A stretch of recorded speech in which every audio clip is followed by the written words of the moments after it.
Good morning student. पिछले class में हम लोग हैलो अल्केन का प्रिपरेशन स्टार्ट किए थे और उसमें प्रिपरेशन पढ़े हम लोग फ्रॉम अल्कोहल।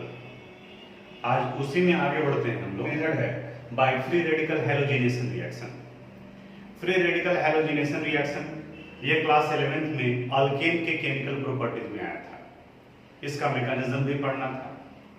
चूंकि अल्केन सैचुरेटेड हाइड्रोकार्बन है तो वहां एडिशन रिएक्शन नहीं होता है, वहां सब्स्टिट्यूशन रिएक्शन होता है। यानी कि हैलोजन हाइड्रोजन को हटाकर उसकी जगह पर जोड़ते हैं और इस हैलोजन के पास में अनशेयर्ड इलेक्ट्रॉन होता है, कोई चार्ज स्पेसिस नहीं होता है, इसलिए इसे फ्री रेडिकल भी कहा जाता है और इस रिएक्शन को फ्री रेडिकल हैलोजिनेशन कहते हैं। आपको बहुत ज्यादा वरीड होने का जरूरत नहीं है फ्री रेडिकल के जैसा कि ये फ्री रेडिकल है क्या, किस तरीके से करेंगे। बस रिएक्शन को आप ध्यान में रखना है कि क्या करना है, हाइड्रोजन को हटाकर उसकी जगह पर हैलोजन ऐड करना है। जैसे याद करो क्लास 11th में जो आप पढ़ रहे हैं वो मीथेन का रिएक्शन जब क्लोरीन के साथ कराते हैं in the presence of sunlight के प्रेजेंस में कराते हैं, then it result the formation of CH3Cl और साथ में बाय प्रोडक्ट बनता है HCl। फिर वही बताया गया कि अगर ये क्लोरीन एक्सेस अमाउंट में है तो ये मीथेन के चारों हाइड्रोजन को वन बाय वन करके रिप्लेस करेंगे। यानी कि फिर अगले स्टेप में ये CH3Cl क्लोरीन के साथ कंबाइन कर फॉर्मेशन करेगा CH2Cl2 और प्लस HCl। CH2Cl2 ये क्लोरीन के साथ कंबाइन कर फिर एक हाइड्रोजन वहां से हटेगा और क्लोरीन जुड़ेगा CHCl3 जिसे क्लोरोफॉर्म कहा जाता है प्लस HCl हो गया और CHCl3 plus Cl2 it gives CCl4 carbon tetrachloride और प्लस HCl। यानी कि मीथेन का क्लोरीन के साथ हुई रिएक्शन हुआ। तो आप स्टेटमेंट देखोगे बुक में लिखा हुआ होगा even methane is treated with chlorine monochlorination, monohalogenation, dihalogenation, polyhalogenation reaction take place. और मोनो बनेगा या डाई बनेगा ये कंडीशन पर डिपेंड करता है। अगर लिमिटेड अमाउंट ऑफ हैलोजन है तो वहां मोनोहैलोजिनेशन होगा, अगर एक्सेस अमाउंट ऑफ हैलोजन है तो वहां पर पॉलीहैलोजिनेशन होगा। इन चारों रिएक्शन को अगर एक साथ में लिखना है तो इस तरीके से याद करो, आप पढ़ लोगे CH4 इनका रिएक्शन जब क्लोरीन के साथ कराते हैं इंडिपेंडेंट जाता है इट गिव CH3Cl और जो बाई प्रोडक्ट यहाँ HCl बना है तो बाई प्रोडक्ट को एरो पर माइनस HCl से लिखते हैं। प्लस करने का मतलब रिएक्टेंट हो गया और माइनस करने का मतलब बाई प्रोडक्ट हो गया। तो एरो के ऊपर में आप रिएक्टेंट और प्रोडक्ट को भी रख सकते हो। फिर इस CH3Cl में और क्लोरीन ऐड करेंगे Cl2 तो फिर एक और हाइड्रोजन हटेगा यानी बनेगा CH2Cl2 और एक HCl बाहर निकलेगा। फिर अगर एक और क्लोरीन ऐड करते हैं तो HCl बाहर निकलेगा यहाँ और ये बनेगा CHCl3। फिर अगर क्लोरीन ऐड करेंगे तो एक HCl बाहर निकलेगा और ये फॉर्मेशन कर लेगा CCl4 का यानी कार्बन टेट्राक्लोराइड का। तो इन्हीं रिएक्शन को इस तरीके से हम लोग लिख सकते हैं। अब मोनोक्लोरिनेशन होगा, डाइक्लोरिनेशन होगा या पॉलीक्लोरिनेशन होगा, ये क्वेश्चन देखने से पता चलेगा। इसी से रिलेटेड कुछ एक क्वेश्चन है जिसके बारे में डिस्कस करने जा रहे हैं हम लोग। तो इसको रिएक्शन को आप पूरा नोट कर लोगे, ये प्रिपरेशन से रिलेटेड है।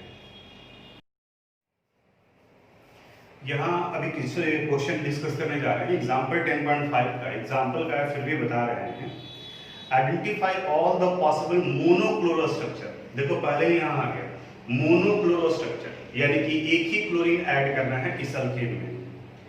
अ structure isomer expected to be formed on free radical monochlorination of compound दिया हुआ यहाँ पर CH3 whole twice CH CH2 and CH3 यानी इस हाइड्रोकार्बन का मोनोक्लोरिनेशन कराना है। अब अगर हाइड्रोकार्बन का मॉलिक्यूलर फार्मूला दिया हुआ रहता तब तो जितने डिफरेंट टाइप से अरेंजमेंट करना हो सकता था पॉसिबल वो करते हैं, वो सब आइसोमर्स बनता। लेकिन अगर हाइड्रोकार्बन का स्ट्रक्चर दिया हुआ है तो उस कार्बन एटम के अरेंजमेंट में आप चेंज नहीं कर सकते। सिर्फ आपको ये करना है कि क्लोरीन जहां जहां आप ऐड कर सकते हैं, अलग अलग कंपाउंड बन सकता है, वो सब के सब आइसोमर्स में आएंगे। अब इसके लिए इसको सबसे पहले एक्सपैंडेड फॉर्म में लिखो। अगर इसको हम लोग एक्सपैंडेड फॉर्म में लिखते हैं तो CH3 होल ट्वाइस CH, यानी CH के साथ में 2 मिथाइल ग्रुप लगा हुआ है, CH2 और CH3, और इनका क्लोरीनेशन कराना है, यानी कि इनका रिएक्शन करा दो क्लोरीन के साथ in the presence of sunlight, UV light, इन सभी के साथ में। अब मोनोक्लोरिनेशन यानी कि एक एक क्लोरीन ऐड करना है। IUPAC नेम अलग हो गया, इसका मतलब वो आइसोमर्स बने। देखो कितने आइसोमर्स बन सकते हैं। सबसे पहले यहीं से स्टार्ट करते हैं, यानी कि यहां क्लोरीन ऐड करते हैं। तो अगर यहां क्लोरीन ऐड करोगे आप तो ये कंपाउंड बन जाएगा CH2 Cl CH CH3 CH2 और CH3। इनका आयुपैक नेम अगर लिखते हैं तो आ जाएगा 1 क्लोरो 2 मिथाइल और टोटल 1 2 3 4 कार्बन एटम, तो ब्यूटेन हुआ। दूसरे आइसोमर्स में इस क्लोरीन को यहां डाल देते हैं, तो अगर वहां डालेंगे तो CH3 C Cl CH3 CH2 और ये CH3 हुआ। ये आ जाएगा 2 chloro 2 methyl butane, 2 chloro 2 methyl butane. अब इस क्लोरीन को इस कार्बन एटम पर डालते हैं तो यहां स्ट्रक्चर हो जाएगा CH3 CH CH3 CH Cl और CH3। अब नेमिंग करते वक्त में रूल जो है वो सबको ध्यान में रखना होगा। अगर यहां से करते हैं तो 1 2 3 थर्ड पर क्लोरीन आता है, तो राइट साइड से आपको करना पड़ेगा 1 2 3 4, और इसका नाम लिखोगे आप, ये आ गया 2 chloro 3 methyl butane, 2 chloro 3 methyl butane. अब फिर इस क्लोरीन को फर्स्ट कार्बन एटम पे डालो, CH3 CH CH3 CH2 CH2 और Cl। ये होगा 1 chloro 1 2 3 4 1 chloro 3 methyl butane, 1 chloro 3 methyl butane. अब इसके अलावा और कोई डिफरेंट एलिमेंट पॉसिबल नहीं है। इसका मतलब ये हुआ कि इस कंपाउंड का मोनोक्लोरिनेशन कराने से सिर्फ 4 डिफरेंट टाइप्स ऑफ आइसोमर का फॉर्मेशन होगा। एग्जांपल 10.5 में है। कुछ लोग के दिमाग में भी आ रहा होगा कि अगर इस CH3 के साथ में अगर हम लोग Cl जोड़ दें तो अगर यहां Cl जोड़ोगे तो नंबरिंग यहां से स्टार्ट होगा 1 2 3 4, यानी 1 क्लोरो 2 मिथाइल, जो कि ऑलरेडी हम लोग लिख चुके हैं। तो जहां पर आपके दिमाग में आता है वहां आप डालो और फिर थोड़ी देर के लिए भूल जाओ कि कहां हम डाले हैं। आपको ये याद रखना है कि इस कंपाउंड का IUPAC नेमिंग करना है, और रूल के अनुसार से नेमिंग करो तो उसके अनुसार से किया जा सकता है।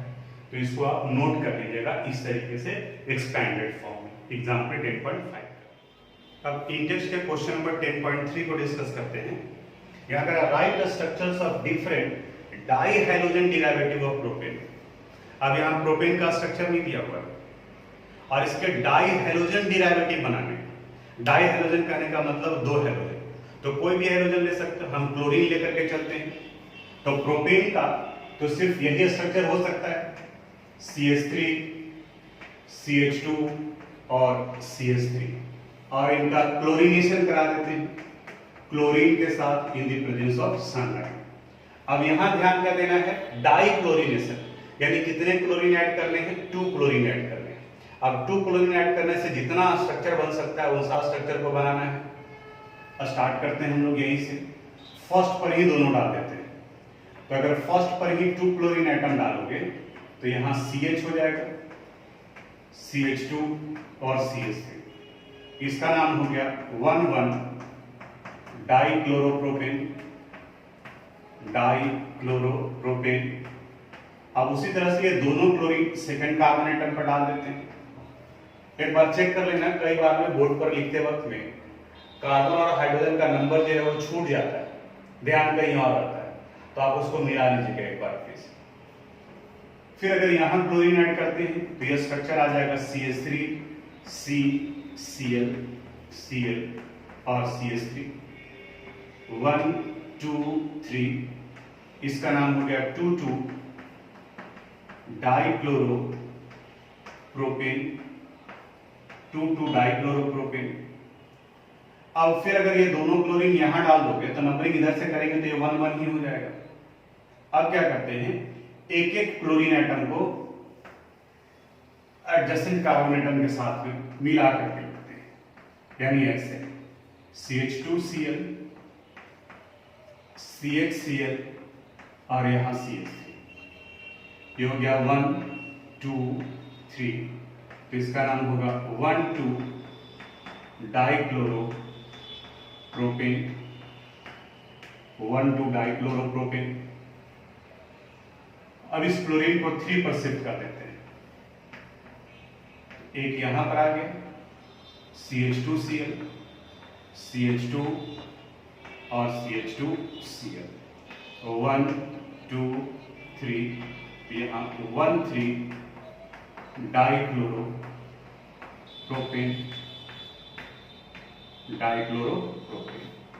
ये कंपाउंड होगा। इसके अलावा अब कहीं पर भी इन दोनों क्लोरीन को रखोगे तो इन्हीं चारों में से कोई ना कोई एक कंपाउंड बनेगा। आप अपनी तरफ से ट्राई भी करना, कोशिश करना उसको, लेकिन इन्हीं चार में से कोई ना कोई एक बनेगा। तो क्वेश्चन को ध्यान से पढ़ना है। हम सजेस्ट ये करेंगे कि आप ये वीडियो देख लीजिए और जब PDF में आप नोट कर रहे हैं तो उस वक्त में खुद से बनाने का कोशिश कीजिए, यानी हिंट्स तो यहां से आपको मिल गया और फिर उसको खुद से बनाने की कोशिश कीजिए, क्योंकि सारा क्वेश्चन इस चैप्टर का हम डिस्कस कर रहे हैं, तो इन्हें भी आप नोट कर लीजिए। अब इंडेक्स के नेक्स्ट क्वेश्चन पर आते हैं। ये क्वेश्चन थोड़ा सा बड़ा है और थोड़ा समझने वाला क्वेश्चन है, क्योंकि जनरली देखते थे क्लास वगैरह में स्टूडेंट इस वाले पोर्शन को लेकर के कंफ्यूज रहता था, एक आध बार रिपीट करना पड़ता था। लेकिन आपके साथ में बेनिफिट तो ये है कि आप एक दो बार क्या, आप जितनी बार मन चाहे उतनी बार आप रिपीट करके देख सकते हैं, क्योंकि आपके पास में वीडियो है, रिकॉर्डिंग फैसिलिटी है। ये जनरली ऑफलाइन में नहीं मिलता है, जिसका कमी ऑर्गेनिक केमिस्ट्री पढ़ने वाले स्टूडेंट फील करते हैं।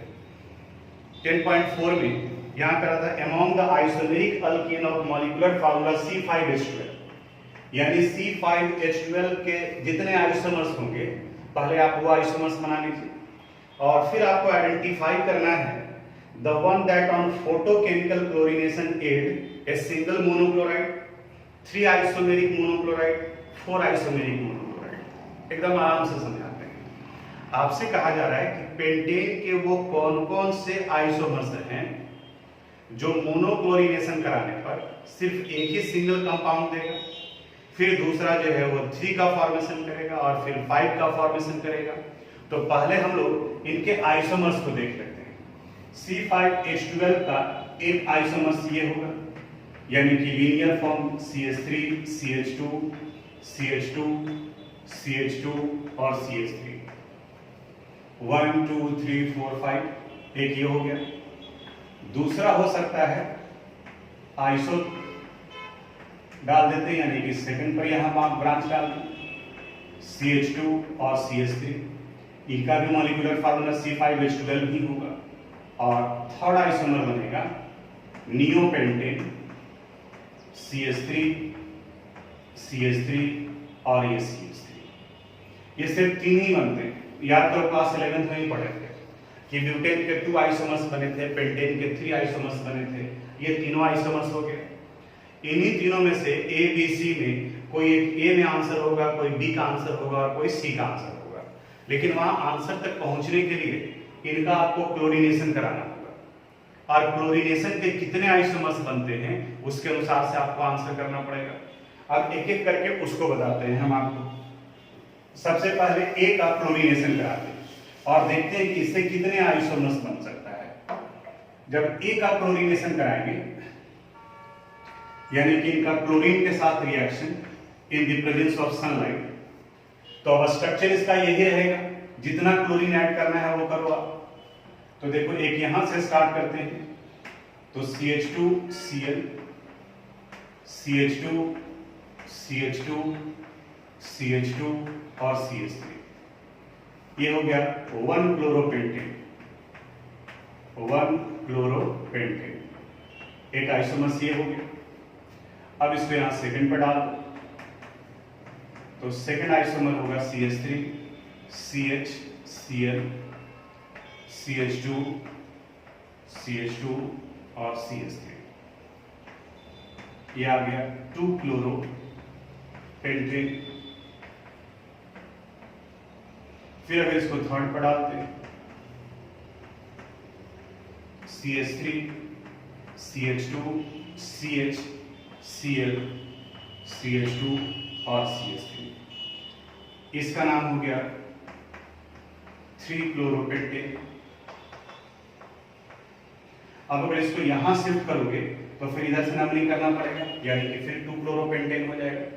तो एक चीज तो क्लियर हो गया कि नॉर्मल पेंटेन के क्लोरीनेशन से 3 different types of monochloro compound का फॉर्मेशन होता है।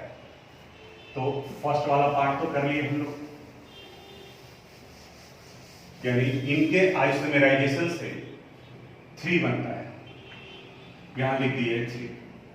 अब दूसरा था आइसोफॉर, वहां से करके देखते हैं कि इनके क्लोरीनेशन से कितने आइसोमर्स का फॉर्मेशन होगा। याद करो आप, ये कंपाउंड था CH, CH3, CH2 और CH3, 1 2 3 4 5।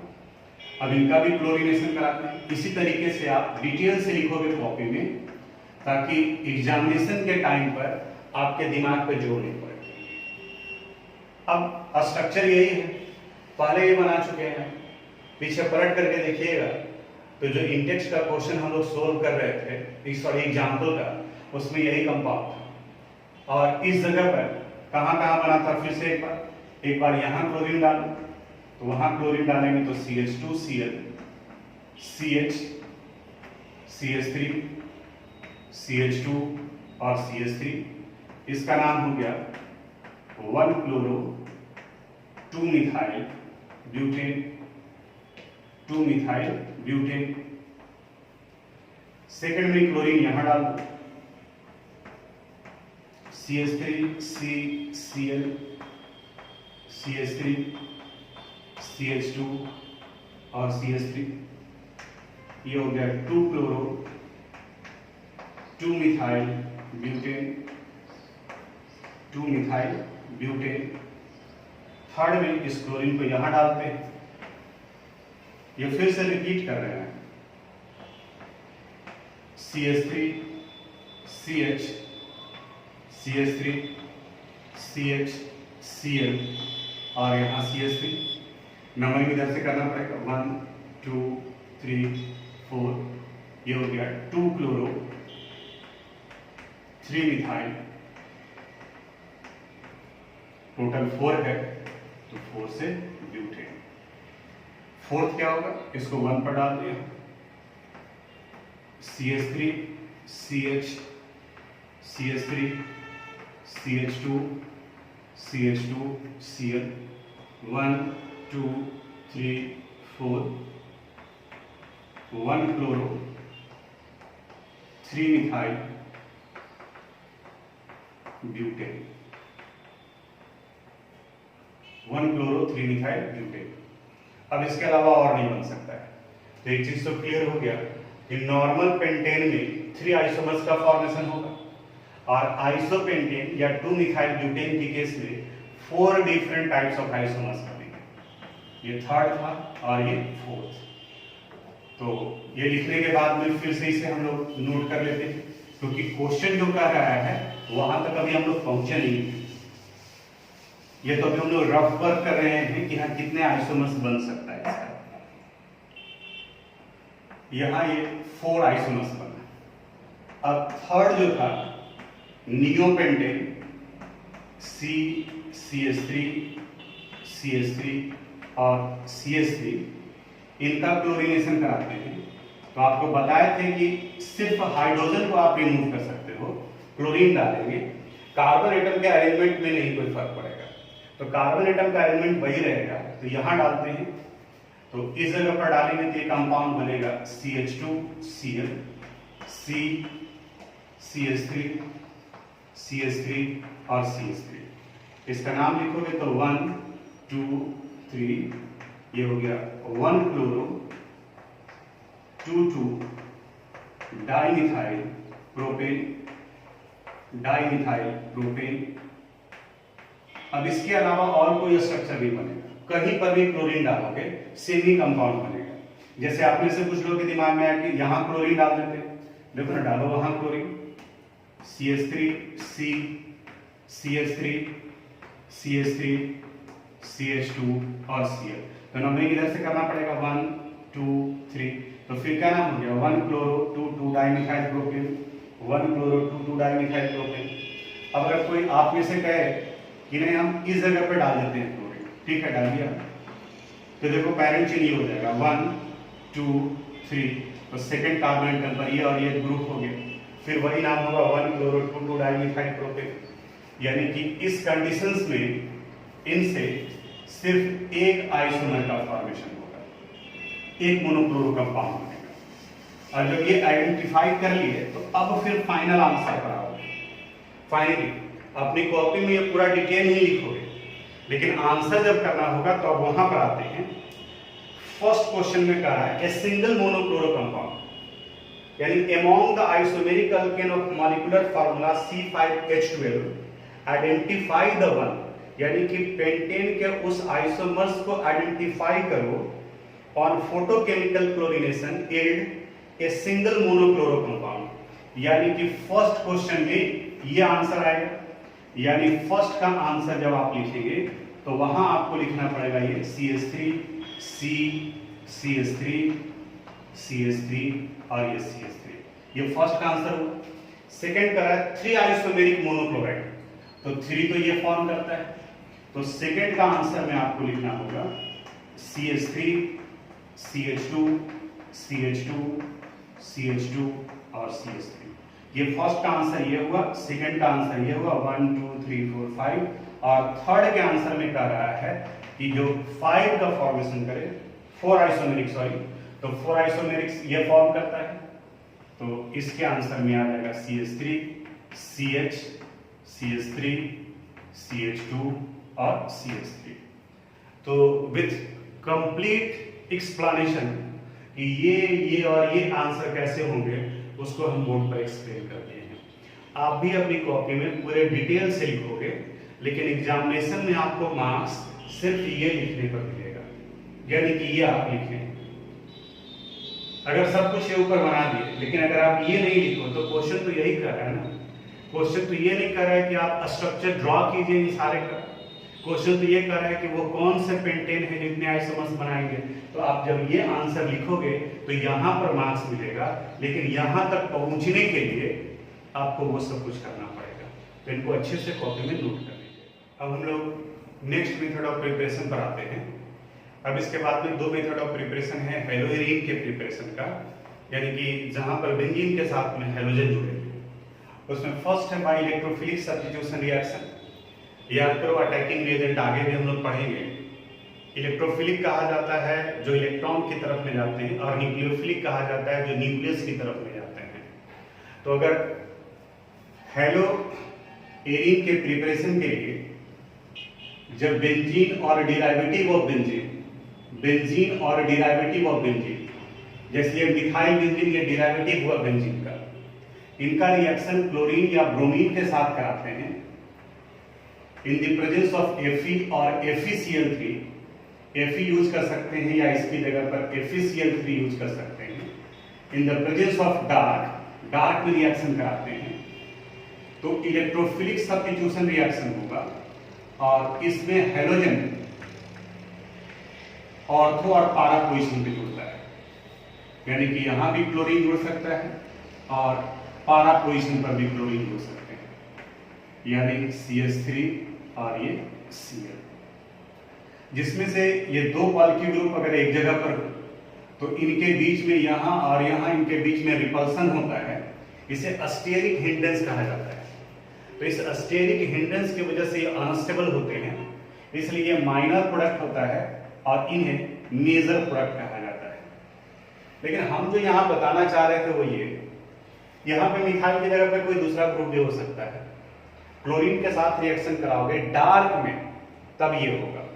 अब जो इंपॉर्टेंट पॉइंट है जो ध्यान रखना है आपको ये कि अगर इसी रिएक्शन को जैसे टॉलिन का आप क्लोरीन से रिएक्शन करा रहे हैं, ठीक है यहां तक, लेकिन अगर आप सनलाइट के प्रेजेंस में कराते हैं, सनलाइट के प्रेजेंस में, तब इस जगह पर फ्री रेडिकल हैलोजिनेशन रिएक्शन होगा और वैसे कंडीशंस में हाइड्रोजन को हटाकर उसकी जगह पर हैलोजन जुड़ेगा, यानी कि ये फॉर्मेशन करेगा CH2Cl का। और सिंपल तरीके से, यानी कि वैसे कंडीशंस में अगर सनलाइट के प्रेजेंस में कराते हैं तो हैलोजन बेंजीन रिंग से नहीं, sp2 हाइब्रिडाइल कार्बन एटम से नहीं जुड़ेगा, वो जुड़ेगा sp3 हाइब्रिडाइल कार्बन एटम से। और वहीं अगर इनका रिएक्शन डार्क में कराते हैं in the presence of Fe और FeCl3, तब उस जगह पर इलेक्ट्रोफिलिक सब्स्टिट्यूशन रिएक्शन होगा और हैलोजन sp2 हाइब्रिडाइल कार्बन एटम से जुड़ेगा। दोनों जगह पर डिफरेंस समझना।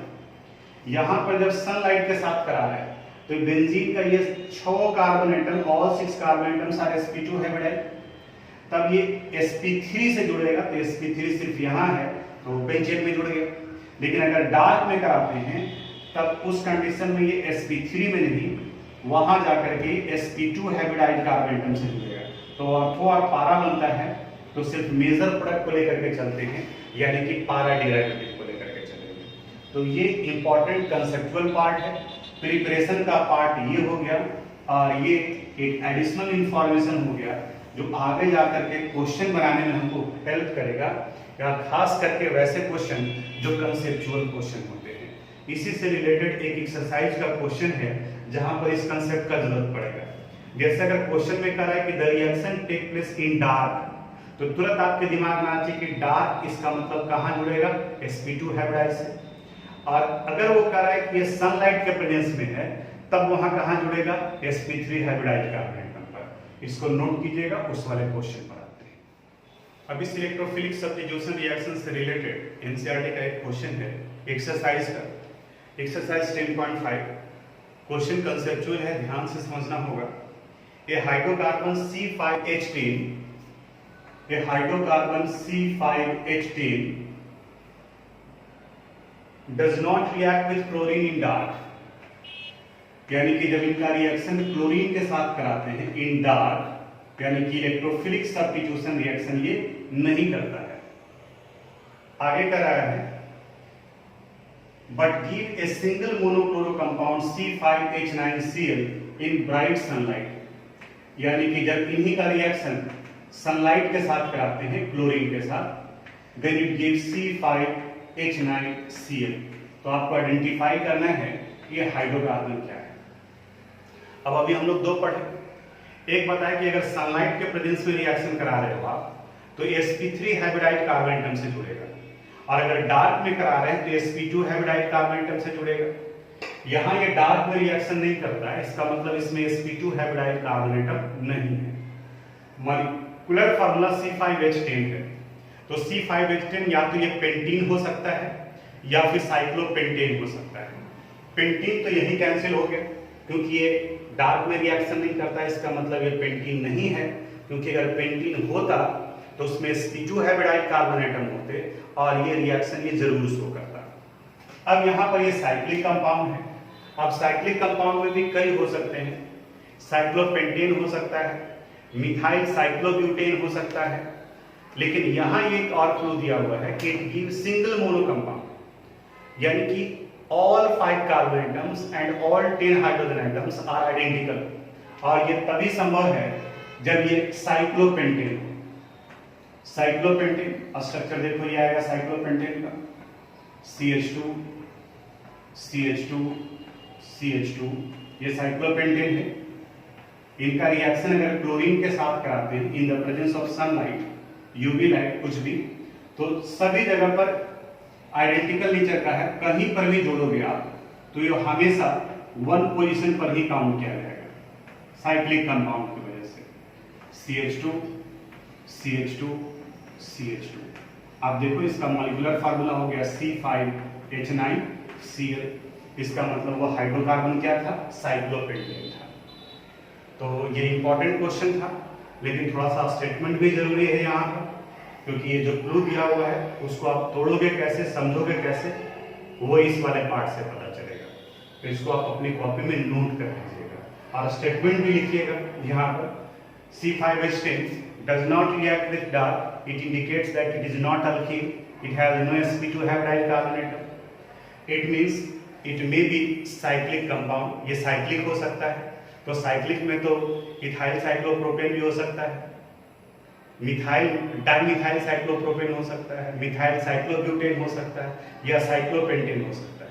लेकिन बाकी के सभी केसेस में एक से ज्यादा sp3 हाइब्रिडाइड है, तो वहां अलग अलग आइसोमर्स बनते हैं। लेकिन सिर्फ साइक्लोपेंटेन में सभी का सभी एक जैसा है, तो सिर्फ एक कंपाउंड का फॉर्मेशन होगा, इसका मतलब है साइक्लोपेंटेन। इसको नोट कर लीजिए। अब यहाँ हम लोग हेलोएरिन के प्रिपरेशन का एक और मेथड डिस्कस कर रहे हैं। अभी हम लोग पढ़े थे बाय इलेक्ट्रोफिलिक सब्स्टिट्यूशन रिएक्शन, अब सेकंड है बाय सैंडवियर रिएक्शन। इसे नेम रिएक्शन भी कहा जाता है। ऑर्गेनिक केमिस्ट्री में कई जगह पर कुछ एक रिएक्शन का एक पार्टिकुलर नाम दिया हुआ रहता है, Sandmeyer reaction, Wurtz reaction, Fittig reaction. और 12th बोर्ड एग्जामिनेशन में 2 मार्क्स का क्वेश्चन कंफर्म होता था नेम रिएक्शन से। यानी कि सारे जगह पर वो अलग से नेम रिएक्शन याद करने का जरूरत नहीं है, आपको सिर्फ इतना करना होगा, जैसे जैसे आप आगे बढ़ रहे हैं नेम रिएक्शन जैसे जहां पर आए उस जगह पर आप टिक आउट कर लीजिए कि अच्छा ये एक नेम रिएक्शन हो गया। तो ऐसे करते करते करीब करीब 25-30 नेम रिएक्शन मिलेंगे आपको जो कंफर्म है आपका, और वो 25-30 अगर एक बार में आप याद करने की कोशिश करेंगे तो डिफिकल्ट होगा, लेकिन जैसे आप पढ़ रहे हैं उस वक्त में आपको याद होता जाएगा। जैसे अमीनो बेंजीन है, इसे एनिलीन कहा जाता है। इस एनिलीन का रिएक्शन नाइट्रस एसिड से कराते हैं। नाइट्रस एसिड HNO2 को कहा जाता है, नाइट्रिक एसिड HNO3 को कहा जाता है। तो इनका डायरेक्ट प्रिपरेशन कराते हैं। सोडियम नाइट्राइड और हाइड्रोजन हैलाइड, X की जगह पर आप क्लोरीन भी ले सकते हैं, ब्रोमीन भी ले सकते हैं। अगर यहाँ क्लोरीन लेंगे ये बनेगा बेंजीन डायजोनियम क्लोराइड, अगर यहाँ ब्रोमीन लेते हैं ये बनेगा बेंजीन डायजोनियम ब्रोमाइड। इस कंपाउंड का नेमिंग अमाइन चैप्टर में पढ़ने के लिए मिलेगा, और ये जितना सारा रिएक्शन है वो सब रिपीट होगा। ये जो कंपाउंड बेंजीन डायजोनियम क्लोराइड बना है बहुत ही इंपॉर्टेंट एरोमेटिक कंपाउंड है, और इससे करीब करीब सारे बेंजीन के डेरिवेटिव्स का प्रिपरेशन करते हैं। यानी ये हर एक रिएक्शन में आएगा, हर एक चैप्टर में आएगा।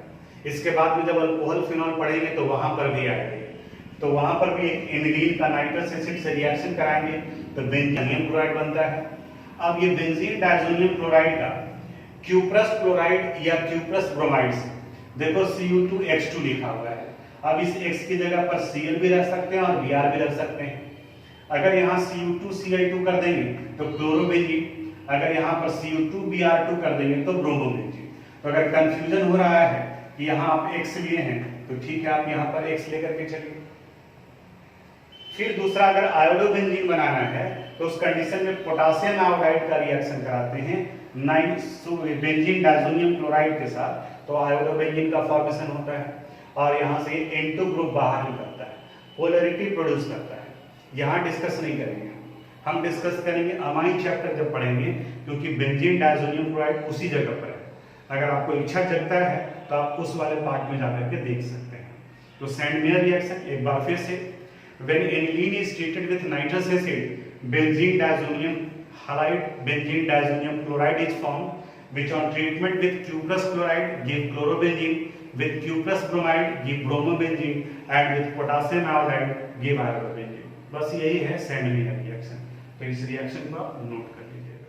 हम लोग हेलोएल्केन के प्रिपरेशन का एक और मेथड डिस्कस कर रहे हैं। इनका नाम है बाई हेलोजन एक्सचेंज मेथड।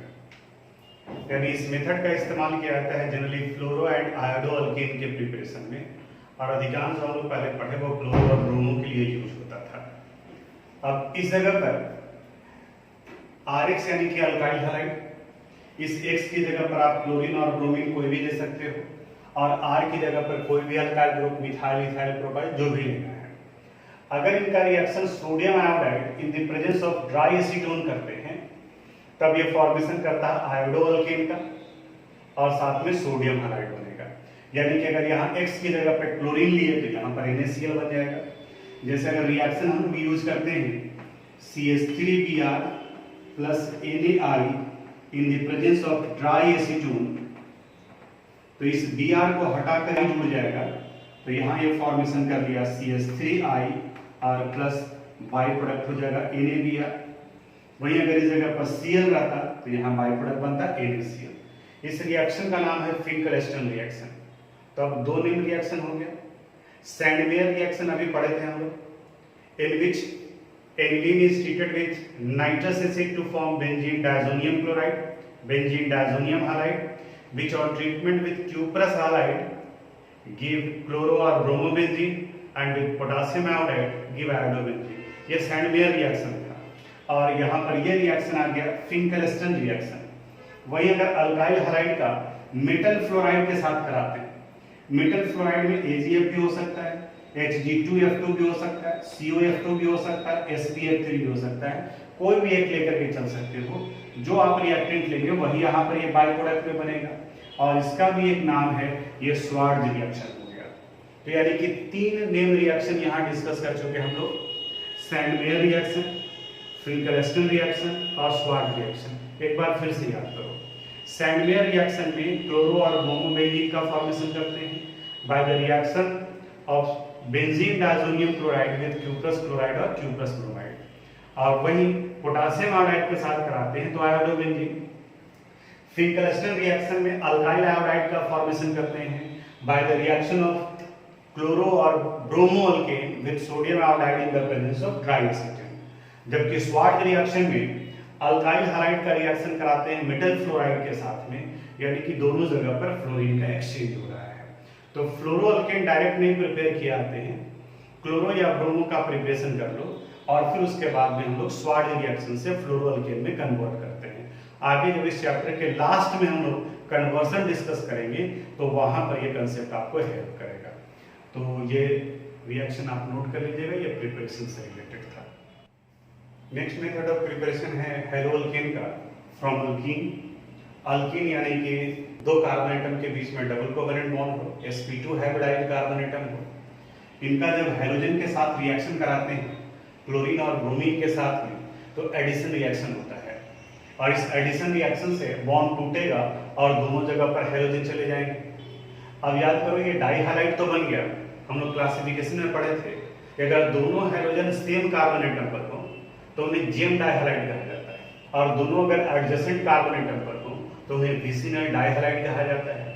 तो अल्कीन का रिएक्शन हेलोजन से कराने पर एडिशन रिएक्शन होगा and it result the formation of vicinal dihalide. ये एडिशन रिएक्शन अनसैचुरेटेड हाइड्रोकार्बन के कैरेक्टरिस्टिक प्रॉपर्टीज में आता है और इसी प्रॉपर्टीज का यूज करते हैं हम लोग अनसैचुरेटेड हाइड्रोकार्बन को आइडेंटिफाई करने के लिए।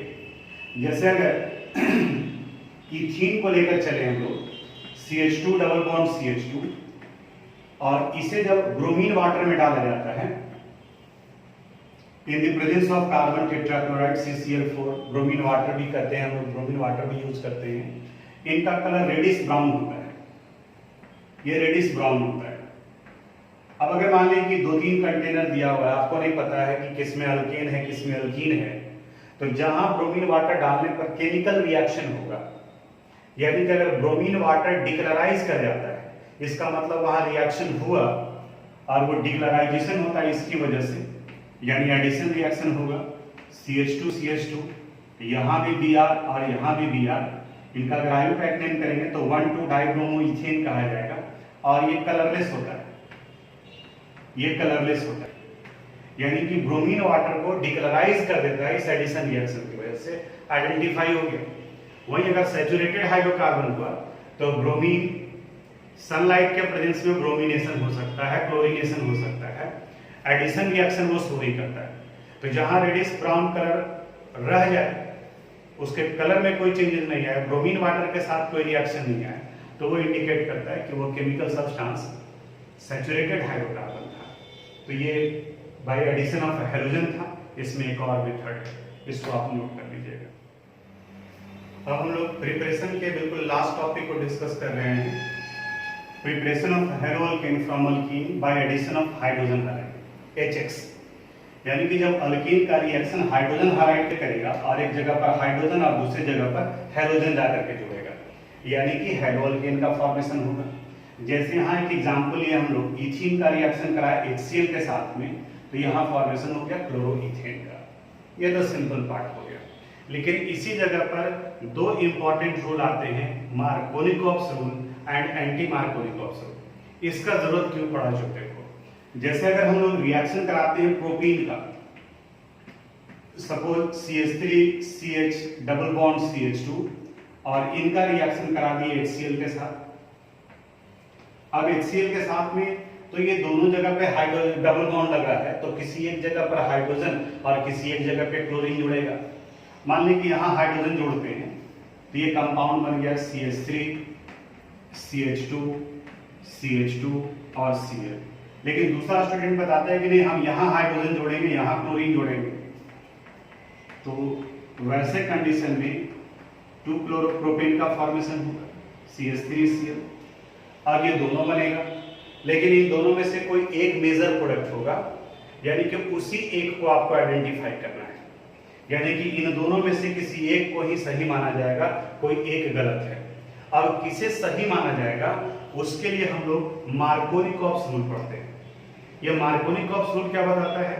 In the case of unsymmetrical alkyne, the negative part of attacking reagent attached with that carbon atom which has less number of hydrogen.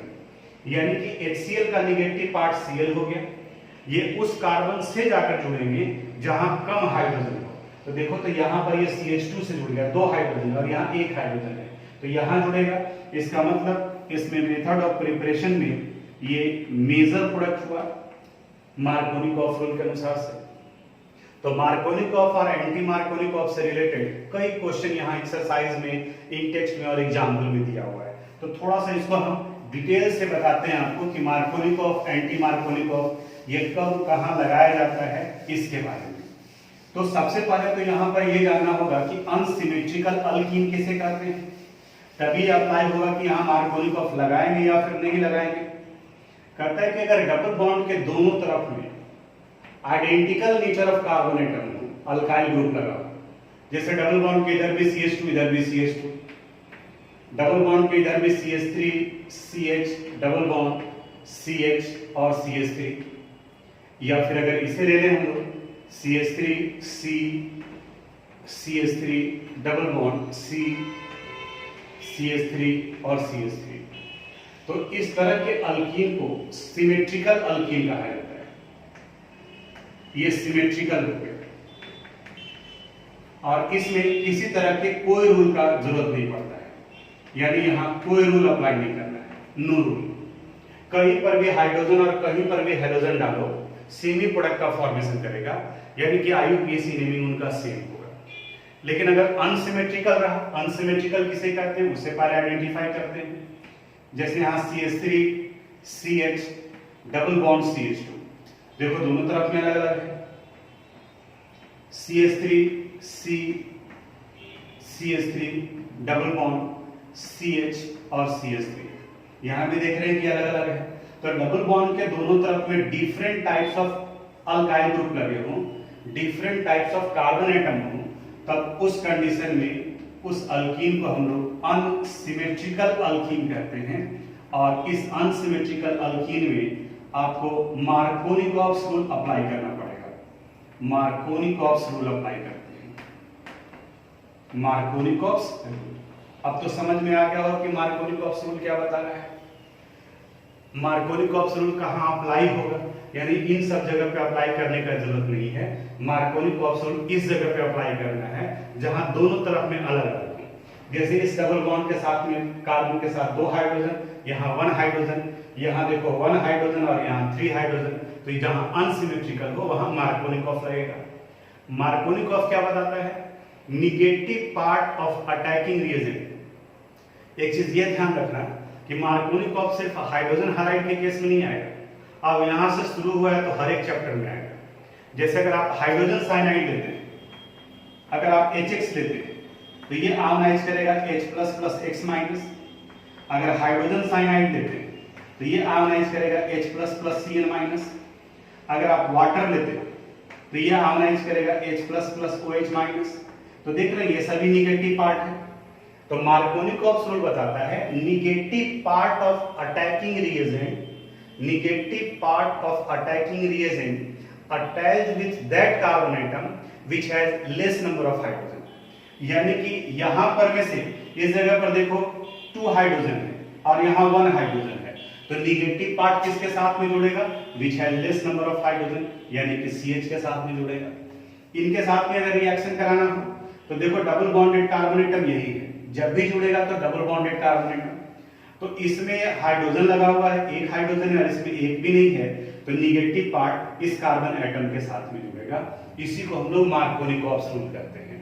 और ये मार्कोनिकॉफ्स रूल कई जगह पर अप्लाई करता है, यानी कि जहां पर भी अटैकिंग ग्रुप में निगेटिव पार्ट है और अनसिमेट्रिकल अल्कीन है तो वहां मार्कोनिकॉफ रूल अप्लाई करते हैं।